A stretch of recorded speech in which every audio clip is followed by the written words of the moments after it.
que se vio marcada por exageradas afirmaciones.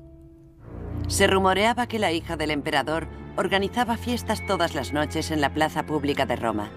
Se decía que otorgaba sus favores sexuales en el podio desde donde su padre se dirigía al pueblo. Cuando los rumores llegaron a Augusto, el emperador reaccionó violentamente. Se negó a recibir visitas. Según Suetonio, al salir de sus aposentos, denunció públicamente a su única hija. Escribió una carta advirtiendo al Senado de su mala conducta, pero no estuvo presente cuando se leyó. Se encerró por vergüenza e incluso consideró la pena de muerte para su hija. Su obstinación aún fue mayor cuando el pueblo romano fue a verle varias veces, implorando en su nombre.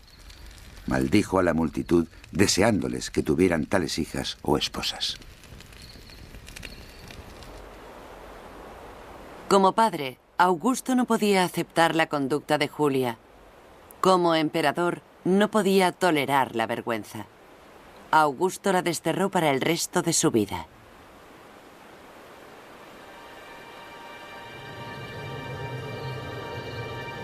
Iba a omitir las formas en las que una muchacha inteligente puede eludir a su marido o a un guardia vigilante. Pero ya que necesitas ayuda, este es mi consejo. Poco después del exilio de Julia, Ovidio hizo público su salaz poema. No podía haber elegido peor momento. Por supuesto, un guardia se interpone en tu camino, pero aún puedes escribir. Compón cartas de amor cuando estés sola en el baño y envíalas por medio de una cómplice. Ella puede ocultarlas junto a su cálida carne, bajo su vestido o ponerlas bajo el pie. Si tu guardián se enterara de ello, ella puede ofrecer su piel como papel y llevar notas escritas en su cuerpo. Los poemas de Ovidio alababan la conducta por la que había sido desterrada la hija del emperador. Y su destino era como una advertencia. Por el momento el emperador permaneció mudo con relación al rebelde con más talento de Roma. Ovidio pasó a escribir poemas menos provocativos. Volvió a casarse y desde entonces apreció mucho más la discreción. Disfruta los placeres prohibidos en el lugar apropiado, pero cuando te vistas, no olvides la máscara del decoro. Una cara inocente oculta más que una lengua mentirosa. Ovidio había sido advertido. La orden de Augusto establecía normas de decoro, y Ovidio las había puesto a prueba al máximo.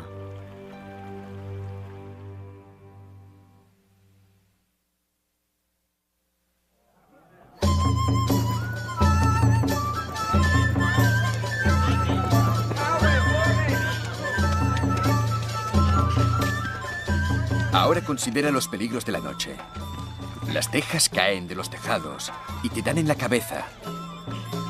Y el truán borracho buscando pelea no puede descansar sin encontrar pendencia. ¿Qué puedes hacer cuando un loco de atar se enfrenta a ti? O cuando los vecinos tiran vasijas rotas por la ventana. Coqueteas con el desastre si vas a cenar antes de redactar el testamento. A finales del siglo I, el poeta Juvenal escribía poemas ridiculizando a Roma. Era muy sarcástico y tenía buen ojo para las realidades más ocultas de la vida urbana. Nuestro bloque de viviendas es una ruina inestable. El encargado del edificio lo apuntala con palos delgados y enyesa las enormes grietas. Luego nos dice que descansemos tranquilos en su horrible trampa mortal. No creo que nuestra idea de Roma concuerde con la realidad de la Roma cotidiana de la época, porque lo que queda hoy son los grandes edificios públicos, no las miserables casuchas sin cañería y sin unas condiciones sanitarias aceptables en las que vivía la gente normal. Esa es, precisamente, la razón de que la élite prefiriera retirarse a las colinas, construyendo allí sus villas, alejados del ruido, del hedor y de la multitud de gente que se apretujaba.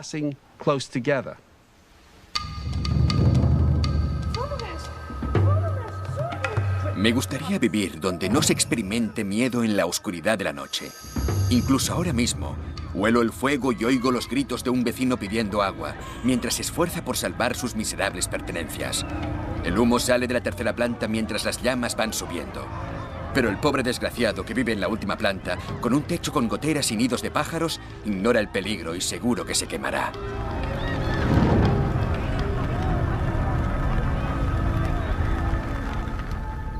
En el año 4, en el Palacio Imperial, el emperador Augusto tampoco dormía. Pero no por miedo al fuego.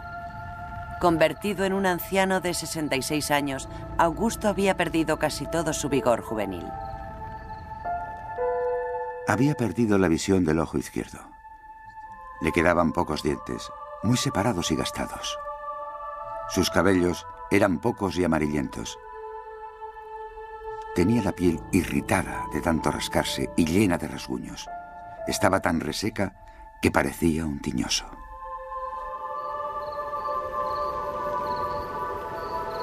A medida que el emperador se acercaba a la muerte, iban apareciendo complots para dilucidar su sucesión. Sus nietos y herederos habían muerto de forma inesperada, y el mismo emperador vivía bajo la constante amenaza de ser asesinado. Hablando en nombre de Augusto, un historiador de la antigüedad expresó su dilema. A pesar de que la soledad es terrible, escribió, la compañía también lo es. Los hombres que nos protegen son los más aterradores.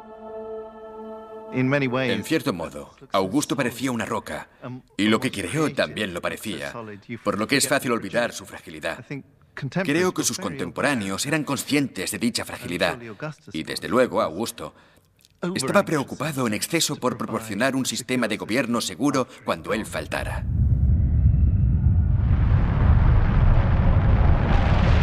En aquellos momentos hubo unos terremotos extraordinariamente fuertes. El Tíber derrumbó el puente e inundó la ciudad durante 7 días. Se produjo un eclipse parcial del sol y empezó la hambruna. Los historiadores de la antigüedad nos dicen que los desastres naturales predecían los políticos. Sea como fuere, las dificultades del emperador iban rápidamente en aumento. En el año 6, los soldados, la médula del imperio, se negaron a reengancharse si no les subían el sueldo, de modo que hubo que encontrar nuevos fondos. Luego el fuego asoló extensas zonas de la capital. Augusto, aunque poco dispuesto, recurrió a los impuestos. Era una táctica muy peligrosa, y el emperador lo sabía. Temiendo un golpe de Estado, Augusto alejó a los potenciales enemigos, suspendió los tribunales y disolvió el Senado. Incluso despidió a su propio séquito, pero Roma seguía inestable. La plebe, angustiada por la hambruna y los impuestos después de los incendios, estaba inquieta. Hablaban abiertamente de rebelarse. Al caer la noche, pegaban carteles sediciosos.